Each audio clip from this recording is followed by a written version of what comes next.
This is a business plan that we created to secure funding from the bank. I believe it was $126,000. And this plan was a massive project. I've tried to do it myself, and I have done many versions, but my friend TJA would not accept any of those. And I thank him for that. And we decided, okay, we need to do the real thing and go and get a professional to help out. And here's a guy who destroyed it, knocked it right out of the park. His name is Greg Newton, professional business plan writer, works for Newton Group Marketing. Hire him, get him if you're starting a business now, before you waste time. This business plan was a massive study of everything from, I'm going to just kind of glance over some of the figures, like just to illustrate how much work this was.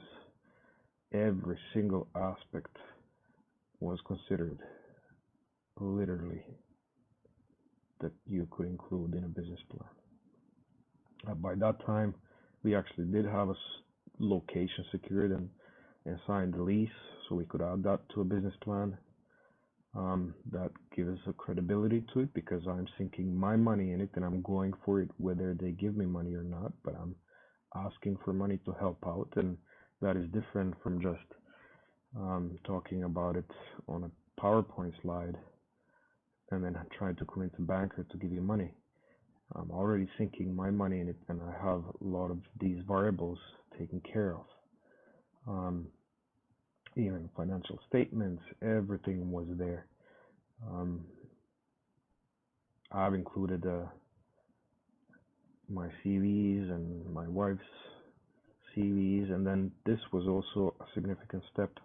I've done most of the legwork on this one, but multiple people helped me put it together. This is a study of, okay, where do we want to open? It's in Toronto, GTA, where Hamilton. Why in each location? Greatest number of people per kilometer squared in an area. You want to maximize the reach of your academy. These are based on census. The only official data that we have is 2011 and 2016 census data, and then we looked at the number of children in each area. These are green dots. The bigger the dot, the more kids live there at certain ages. I think the age was 14 that I considered, 2 to 14 or something, under 14. We identified the maximum reach of the academy, which is a practical distance that somebody would drive to the middle of this circle, and then space them out so that we can cover most of these high density areas. We considered number of factors. Smaller circles are preferred. That would be really convenient to people. Maybe they could stretch it if they go a bit farther into the yellowish area. So we moved the area 3 a little bit down so that it overlaps with 4, but still covers a lot of people. Compared each location in terms of population sizes and population of children. Change over time between the only 2 data points that are complete, 2011, 2016 census data. If the location is showing net movement out of the area or into the area of kids.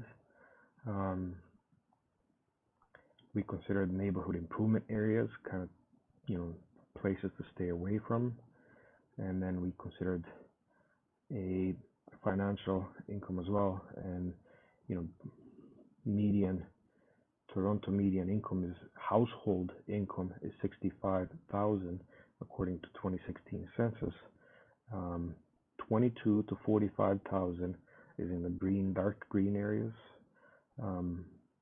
These sort of reddish and orange areas are above 100,000, and you can see that the most affluent neighborhoods are in that area. So once we identified where we want to be, which is basically Midtown or a little bit north of Midtown in Jagen area. Then we started looking for the location, and after a while, we found. Oops, sorry about that. Where is it? We found this a starting point. High population density, affluent neighborhood, access via public transit, and a car. So that started everything.